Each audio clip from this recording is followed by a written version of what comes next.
We're moments away from the national anthem and the kickoff of Super Bowl 51. Now, honestly, we often overstate the impact that sports can have on unifying us all as a community. But at a time when it feels like we're consistently divided, I think it's important to look around. Look at how this game, America's unofficial holiday, truly does bring us together. Here we are, people of all religions, political stripes, and ethnic backgrounds. At this moment, more than 100 million of us are sharing an experience that is uniquely American. We're not naive enough to believe that a football game is going to fix all of our nation's problems.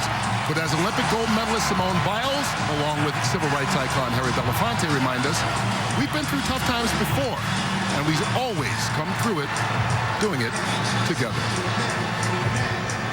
We hold these truths to be self-evident, that all men are created equal, that they are endowed by their Creator with certain unalienable rights, that among these are life, liberty, and the pursuit of happiness. Our forefathers got it right 240 years ago.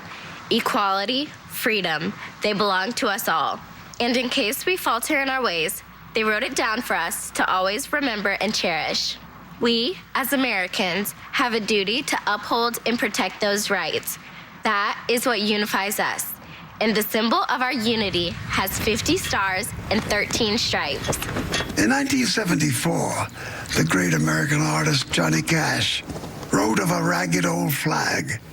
Ragged, old from the conflict and suffering that came with our fight for freedom. Pride in our flag, freedom's symbol, should now inspire us to keep striving to become a more perfect union.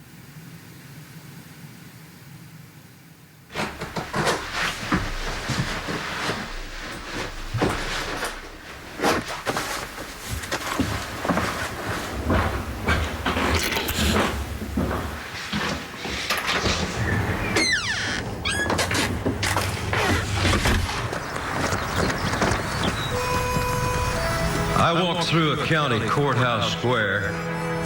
On a park bench, an old man was sitting there. I said, "Your old courthouse is kind of run down." He said, "No, it'll do for our little town." I said, "Your old flagpole is leaned a little bit, and that's a ragged old flag you got hanging on it." He said, "Have a seat," and I sat down. "Is this the first time you've been to our little town?" I said, "I think it is." He said, "I don't like to brag, but we're kind of proud of that ragged old flag. You see, we got a little hole in that flag there when Washington took it across the Delaware. And it got powder burned the night that Francis Scott Key said, watching it write and say, 'Can you see?' And it got a bad rip in New Orleans, Pakenham and Jackson tugging at its seams. And it almost fell at the Alamo beside the Texas flag, but she waved on though. She got cut with a sword at Chancellorsville, and she got cut again at Shiloh Hill.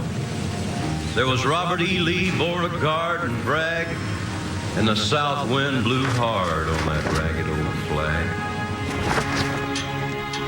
On Flanders Field in World War I, she got a big hole from a Bertha gun. She turned blood red in World War II. She hung limp and low a time or two.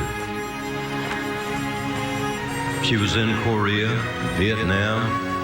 She went where she was sent by her Uncle Sam. She waved from our ships upon the briny foam, and now they've about quit waving back here at home. In her own good land here, she's been abused. She's been burned, dishonored, denied, and refused. And the government for which she stands is scandalized throughout the land. And she's getting threadbare and she's wearing thin, but she's in good shape for the shape she's in. 'Cause she's been through the fire before, and I believe she can take a whole lot more. So we raise her up every morning, we take her down every night, We don't let her touch the ground, and we fold her up right.